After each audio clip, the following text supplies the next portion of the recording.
आशा रक्तात माझा छत्रपती शिवाजी राजा कसा होता? सन्माननीय राजहंस राजराणे राजहंस रावराणे यांच्याकडून माझे पकवाजवादक हेमंतजी तवटे आणि तबला वादक विराजी राणे या दोघांसाठी रोख 500 रुपयाचा पारितोषिक आलेला आहे. धन्यवाद धन्यवाद धन्यवाद. त्या छत्रपती शिवाजी राजांचा पोवाडा तुमच्या समोर सादर होत आहे का? आई उठग अंबाबाई, आई उठग अंबाबाई,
सडोली गाव अनेक जाती धर्माचे लोक या गावामध्ये राहतात.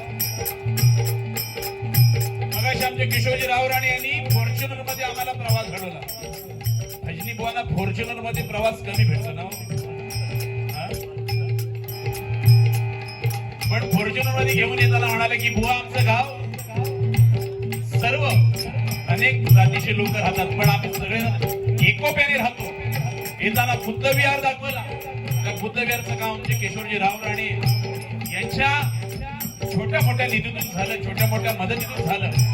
असा प्रत्येक गावामध्ये माणूस जन्माला यायला पाहिजे आणि प्रत्येकाने अनुकरण केलं पाहिजे. अहो, छत्रपती शिवाजी राजांनी कुठला जातीभेद केला नाही, पण आम्ही सुतार, चांभार, भंडारी, सोनार, गवळी, कुणबी याच्यामध्ये जास्त विभागलेलो आहोत. ते कुठंतरी थांबलं पाहिजे. छत्रपती शिवाजी राजांचा आदर्श घेतला पाहिजे. अहो, छत्रपती शिवाजी महाराज या शब्दामध्ये किती मोठं महात्म्य लपलेलं आहे. छत्रपती शिवाजी महाराज, छ म्हणजे छात्रवंत, त्र म्हणजे शत्रूला त्रयस्थ करून सोडणारा, प म्हणजे पतित पावन, ती म्हणजे तिरंदाज, शी म्हणजे शिवाचा अवतार, वा म्हणजे वासनेच्या आहारी न जाणारा, जी म्हणजे जिजाऊ पुत्र, म म्हणजे मराठा मोळा, हा म्हणजे हार न मानणारा, रा म्हणजे राजाधिराज आणि ज म्हणजे जनतेचा राजा, तो छत्रपती शिवाजी महाराज. आणि अशा छत्रपती शिवाजी महाराजांचे सुनामी पायी होणं गरजेचं आहे आणि त्यांचे विचार आमच्या निजी जीवनामध्ये अवतरणं गरजेचं आहे. तरच जिकडे तिकडे भ्रष्टाचार, बलात्कार, व्यभिचार, स्त्रीकडे बघण्याचा आपला दृष्टिकोन नक्की चेंज होईल. म्हणून सांगतोय का, सुतार, चांभार, भंडारी, सोनार, जाती भेद मिटविया,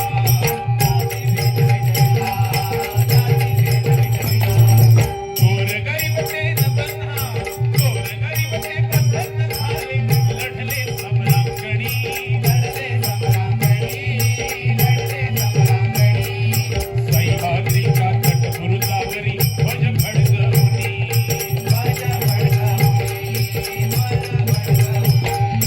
हर्षित झाला महाराष्ट्र, आनंदे डोलू लागला, हर्षित झाला महाराष्ट्र, आनंदे डोलू लागला. हर हर महादेव जय बोल लागला, हर हर महादेव जय बोल लागला, हर हर महादेव जय बोल लागला. या ठिकाणी सन्माननीय सुरेशजी पवार यांनी देशाची सेवा केली असे माजी सैनिक यांच्याकडे माझ्या भजन मंडळासाठी रोज 501 रुपयाचा अनमोल असं पारितोषिक आलेलं आहे. असे महान व्यक्ती या पंचकृषीमध्ये जन्माला, या गावामध्ये जन्माला आलेले. नक्कीच हे गाव सुदृढ आणि संपन्न आहे आणि गावामध्ये अशीच भरभराटी होत राहो. तुम्ही सगळ्यांनी अशाच एकोप्याने या देवीचा उत्सव, गावच्या विकासाचा उत्सव हा असाच पुढे गोविंदाने करत राहा. आपल्या आयुष्यामध्ये चांगले कर्म नक्कीच तुम्ही करताय आणि तुमचा आदर्श आम्ही नक्कीच आमच्या या भजनाच्या माध्यमातून लक्षात घेऊ याची ग्वाही देतो. धन्यवाद. आहे का शाहिस्त्याची पोटे छाटली संपविला खानाला, संपविला खानाला, संपविला खानाला, शाहिस्त्याची पोटे छाटली संपविला खानाला, संपविला खानाला, संपविला खानाला. मर्द मराठा शिवबा माझा नाही कुणाचा भरला, नाही कुणाचा भरला, नाही कुणाचा भरला. सून आणली सुभेदाराची लावण्याची खाणी, लावण्याची खाणी, लावण्याची खाणी. शाहिस्त्याची पोटे छाटली, अकराळ विक्राळ खाणारा संपवला. आणि जेव्हा सुभेदाराची सून दरबारात पेश केली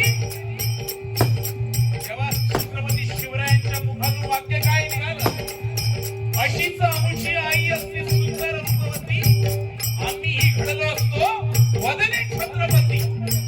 बाजूला जिजाबाई बसली होती, मुलाच्या तोंडातून, मुलाच्या मुखातून असं वाक्य निघाल्यानंतर जिजाऊचं ऊर भरून आलं. 42 पिढ्यांचा उद्धार झाला. तेव्हा आई जगदंबेनं माझ्या पोटी असा पुत्र जन्माला घातला. आणि असा प्रत्येक तरुणानं वागायचं आहे. आपल्या आई वडिलांना अभिमान वाटला पाहिजे. आपल्या आई वडिलांचे पाय धरा. नाक्यावरच्या दादा मामाचे पाय धरायची गरज तुम्हाला कधी लागणार नाही. बरोबर की नाही? आम्ही याचे त्याचे झेंडे घेऊन फिरतो, काही गरज नाही. आमच्या आई वडिलांचा आदर करा आणि गावच्या विकासात ज्याचा भाग आहे असा लोकप्रतिनिधी त्याला आपण निवडून द्यायचा आहे. त्याच्या 100 आणि 500 साठी आज मुंबईची अवस्था बघा. अहो, एकमेकाच्या हाणामाऱ्या, तुंबाळ हाणामाऱ्या होत आहेत, एकमेकाच्या मर्डरी होत आहेत. असं राजकारण ते काय कामाचं? गावच्या समाजकारणामध्ये राजकारणाचा भाग पाहिजे. 80% समाजकारण, 20% राजकारण करता आलं पाहिजे. तर त्या गावाचा विकास होईल. नाही तर आज आपल्या हिंदू कोकणामध्ये छोट्या छोट्या वाडीमध्ये 4-4, 5-5 गट झाले. त्याला कारण